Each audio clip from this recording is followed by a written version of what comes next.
Distinguished President Tokayev and my very dear friend, Honourable Ministers, Excellencies, ladies and gentlemen. It is a profound honour to join you today. We have just signed the host country agreement for the United Nations Regional Centre for the Sustainable Development Goals for Central Asia and Afghanistan.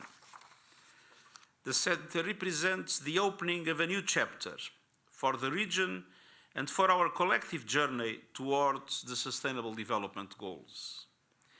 It symbolizes the new era of cooperation in Central Asia, grounded in shared priorities and solutions. And it holds great potential for showing how the strong bonds among the region's leaders can translate into deeper economic integration for the benefit of all people. This is more essential than ever. And I commend President Tokayev for his vision and his leadership in helping to shape this new Central Asia that will become more and more a fundamental power in our world order. I thank Member States for supporting this initiative, and I salute the people of Kazakhstan for their warm welcome. Almaty is a fitting home for this centre. This is a city of history, resilience, and vision.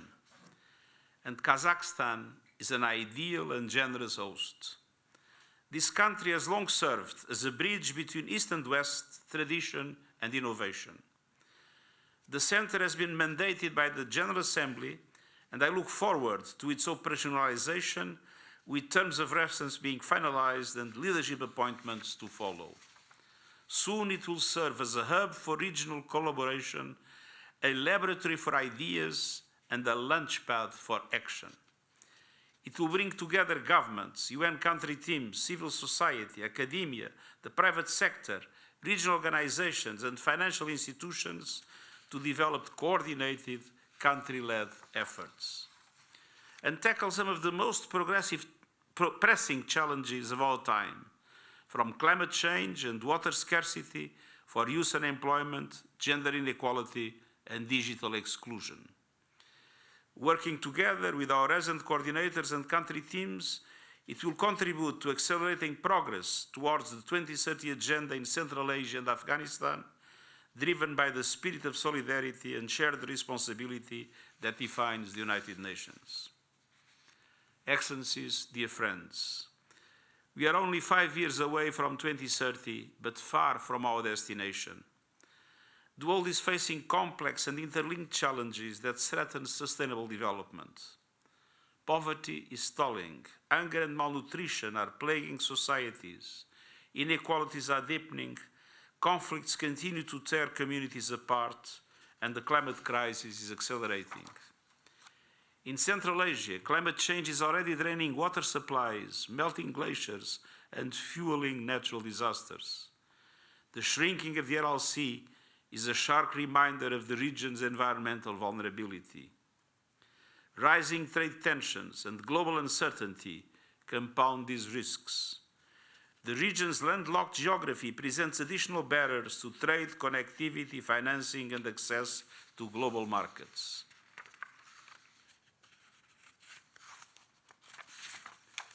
That is why I am especially pleased to be here on the eve of the third United Nations Conference on landlocked developing countries in Turkmenistan. And the Centre can become a vital pioneer in implementing the Programme of Action for Landlocked Developing Countries. Today, we must say, Kazakhstan is no longer a landlocked country. Kazakhstan is a centre in the global trade system, a centre in the global logistics, transportation, and telecommunication system, with its corridors on roads, on railways, on fiber optic, and transforming this country in really a bridge from east and west and north and south. And the Centre can help ensure that the aspirations of landlocked nations are not constrained by geography, but empowered by cooperation and regional solutions. it will build the region's greatest asset, its people. Young people, women, entrepreneurs, and civil society, these are the true engines of progress, driving the innovation and resilience needed to leave no one behind. The Centre will support data-driven policy, spark innovation, and amplify the voices of those too often unheard. And nowhere is that cooperation more urgent than our support to Afghanistan. The people of Afghanistan continue to face immense hardship, from entrenched poverty and mass displacement to earthquakes, climate shocks, and fragile humanitarian landscape. They deserve peace, stability, and a better future, and I'm very grateful for the cooperation Kazakhstan has been developing in recent times. And the Centre will work with partners across the region and the international community to support Afghanistan's path to sustainable development, with full respect for human rights, including the rights of women and girls, and with a focus on economic self-sufficiency, peace and dignity. Excellencies, dear friends, the Centre carries the promise of partnership and progress, and the United Nations stand ready to support you in this mission.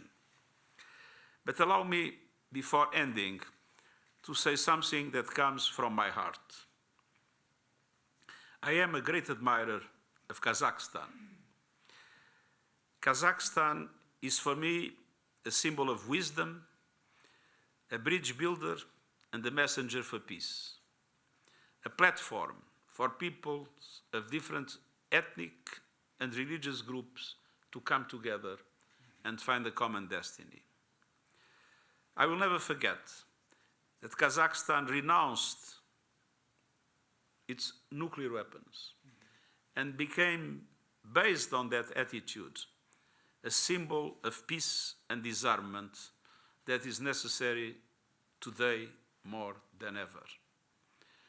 And Kazakhstan has always been a voice of reason in a world where, unfortunately, reason is having many difficulties to assert itself.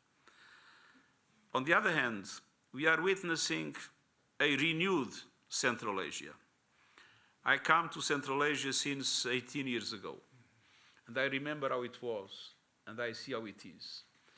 And it is largely thanks to the leadership, the vision and the wisdom of leaders like President Tokayev that it was possible to transform a group of countries that had probably more problems and difficulties than areas of effective cooperation to a cohesive Central Asia that is becoming an extremely important center in today's world and in today's global economy. And so to come to Kazakhstan, to come to Almaty, is not only because there is a center to inaugurate, it's because I feel as Secretary General that I must pay tribute to what Kazakhstan represents in our troubled world today, as a voice of wisdom and reason, as a symbol of peace and cooperation.